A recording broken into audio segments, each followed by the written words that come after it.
Here is a guide on how to counter every killer in Dead by Daylight. In this guide, you will understand every killer's strength and weaknesses that can improve your chances as a survivor. For the trapper, you want to disarm his traps. His power relies on traps. Disarm them whenever possible, especially in high traffic areas. Be careful of any trap windows or pallets, and trapper is weakest early on, so focus on generators while he's setting up all the traps. The wraith. You want to pay attention to his shimmer while cloaked. It gives away his position. His uncloaking bell provides a warning when he's about to uncloak, and remember, blind him when he's carrying a survivor to force a drop. Also know that the wraith gets a speed boost whenever he is uncloaking, so be careful. The hillbilly. You want to run tight loops around obstacles to force him to overshoot his chainsaw sprint and run into objects. Don't ever run in a straight line when playing against the hillbilly. His chainsaw excels in open areas, so zigzag to make yourself a harder target. Where afflicts. Experienced hillbillies can curve their chainsaw sprints. Be ready to change direction quickly. The nurse. Always break line of sight. Her blinks are powerful but require line of sight. Use obstacles to your advantage. Run predictable movement. Don't run in straight lines after a blink. Juke can change directions to make her second blink harder. Edge of the map. She can't blink through the boundaries of the map, giving you relative safety. The huntress. Hatchet dodging. Run perpendicular to her line of sight when she's aiming. Close the distance. She's weaker at close range, so force her into a melee or a hatchet throws that are easier to dodge. Locker tech. You can dodge a hatchet right before it hits by quickly entering a locker. The shape, aka Michael Myers. Break his stalking. Get behind objects to break his line of sight and stop him from building up evil within. Avoid tier 3. Survivors in tier 3 are exposed and down in one hit. Don't get caught in the open. Also, generator awareness. He often stalks from a single generator, so be wary when working on gens in close proximity. The hag. Watch your step. Highlighted traps are easily spotted. Crouching prevents triggering her traps. Also, you can use a flashlight to destroy her traps. The doctor. Teammates can help you snap out of madness quickly whenever he shocks you. Block shock therapy. So position yourself behind objects when he's charging his shock to block it. Also, watch out for fake pallets. His static blast reveals illusions, so you can bait him into wasting it on fake pallet drops. The cannibal. Tight loops. Force him to bump into walls and obstacle with his chainsaw. Kind of like hillbilly. Window play. Windows are effective to shed down his power. Also, you can jump into a locker if he starts revving his chainsaw near you. It's risky, but it might just work. The nightmare, aka Freddy Krueger. Wake up. Snares are useless if you're awake. Find alarm clocks or get teammates to fail skill checks to wake you up. Don't rely on pallets. He can teleport past pallets using dream puddle. Split up. He excels at applying pressure if survivors are grouped up near generators. The pig. You gotta prioritize jigsaw boxes. Remove the reverse bear trap is your top priority. Crouching prevents the tear radius while searching jigsaw boxes. The pig's ambush is less effective in loops. Use that to your advantage. The clown. His gas momentarily inverts your controls. Practicing moving if it happens. Counter his flowing gas by running wider loops, giving you more time to recover. He can throw a tonic to instantly speed himself up. Be wary of sudden aggression shift. Also, you can use his speed boost against him. For the spirit, you want to make sure you mislead her by running and then changing your direction by double backing to mess with her head. You can also run and then walk a different direction and she will completely lose you. To counter the legion, you basically want to bait his ability by running to a pallet or a loop and stunning him. When you stun him, it throws him out of his power. Also, be sure not to heal against him, because when you heal against him, it just gives him an advantage because you're constantly healing the whole game. When playing against the plague, you want to make sure that you constantly are not healing. Do not heal just like the legion. You want to avoid doing that because it gives her her power and it feeds her to becoming a stronger killer. Also, if you're sick, go to a completely different generator than your teammates so that way they don't end up getting sick. Try to also go to big loops that it's hard for her to use her ability against you because she can't really get line of sight on you for a direct hit. For ghostface, you want to make sure you have him at the top of your screen and you always look at him. It'll throw him out of his power. If you let him stalk, he can one-shot you and he's very deadly, just like Myers. So you want to avoid line of sight for both of these. It makes it pretty simple. Just go to big loops, stare at them, and they will be thrown out of their power. And if they're not getting their power, try to let them M1 you, so that way they just get a basic hit and not a full one hit down. For demogorgon, you could pretty much stun him as soon as he's shredding, and this stuns him for a good little bit. Windows are really good for countering the demogorgon. Also, remove his puddles when you can so he can't teleport across the map. Oni, try to let the Oni M1 you instead of using his ability. When he uses his ability, be sure to avoid your teammates as you put them all in danger when he's in his one-hit mode. Also, you can try to vault as many windows and stuff like that as you can and pre-drop pallets so he can't get you right away. He's like the opposite of the Legion though. You want to constantly heal when you're playing against the Oni so he doesn't get his power. It makes him very useless. For the deathslinger, you want to avoid his line of sight. His spear gun requires clear visibility, so use tall objects, buildings, and winding structures to protect yourself. Also, be ready to vault pallets and windows instantly if you hear him winding up his shot. Don't run in a straight line because you're very predictable and he takes that to his own advantage. Also, if you're damaged, be sure to mend as quick as you can so you lose the deep wound status, which prevents you from going down in one hit. For the executioner or pyramid head, you want to avoid his trails. Don't run through his trails of torment unless absolutely necessary. Cleansing riots of judgment. If you become tormented, quickly find and cleanse a cage of adamant to avoid getting hooked immediately. Looping limitations. He's lower to maneuver his power. Use tired loops to your advantage. Fake pallets, vaults, and drops to make him waste his range attack. You kind of want to pre-drop on him. That's how you counter pyramid head. The blight. Unpredictable movement. You don't want to run in a straight line when he's rushing. Be prepared to juke to the side to avoid his attacks. Tall objects. Tall structures can effectively block his rushes, forcing him to change his path. Pallet timing. If he's rushing near a pallet, wait until the last possible second to stun him as he can recover quickly. The trickster. Use obstacles to block his barrage of knives. His power is less effective the further you are from him. For his main event, you want to avoid letting him hit you too many times. His main event ability to down you in one throw is powerful. Loot limitations. He struggles on tight loops because his throwing speed is slower than other range killers. The nemesis. Tight loops. Run tight loops to force him to use his tentacle strike on corners, buying you time. Pallet play. Pallets can stop his tentacle strike, giving you distance. Zombie awareness. Don't underestimate his zombies. They can apply pressure and infect survivors. The Cenobite or pinhead. Chain hunt dodging. When he's summoning chains, be sure to run in weird patterns to dodge the chains. Always solve the puzzle box if you can find it. If you prioritize finding the box, it's the only way to stop chain hunt. Teammates can help too. Careful in hooking. He can see auras if a survivor is holding the puzzle box and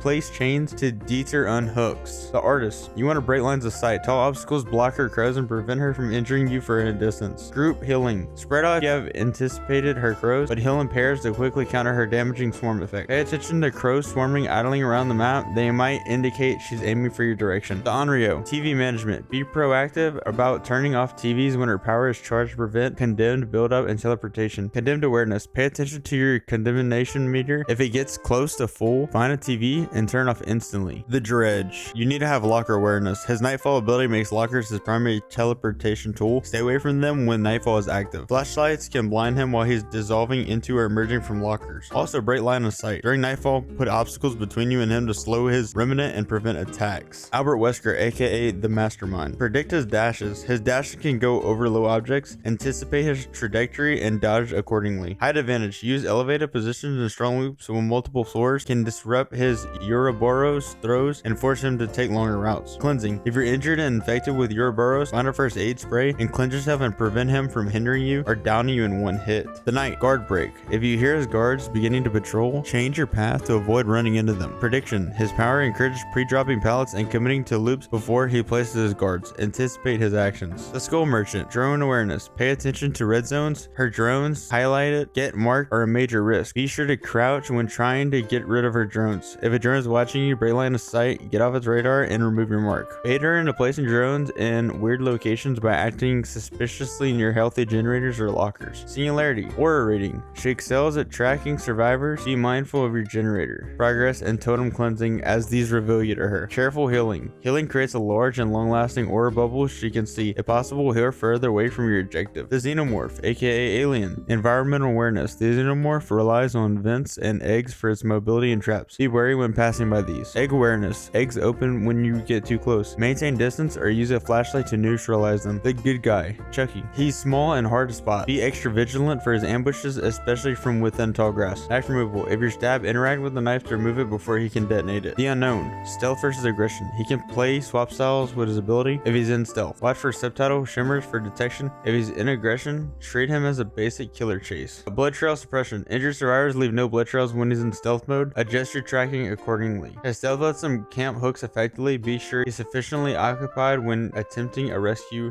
These are all the tips and tricks I have on how to counter every killer in Dead by Daylight. Hopefully you all enjoyed. Be sure to hit the like button, subscribe if you're new, as I do appreciate it. We're on the road to 1,000 subscribers, so if we could hit that soon, that would mean the world to me. Anyway, thank you all for the support, and I'll see you guys in the next one. Peace.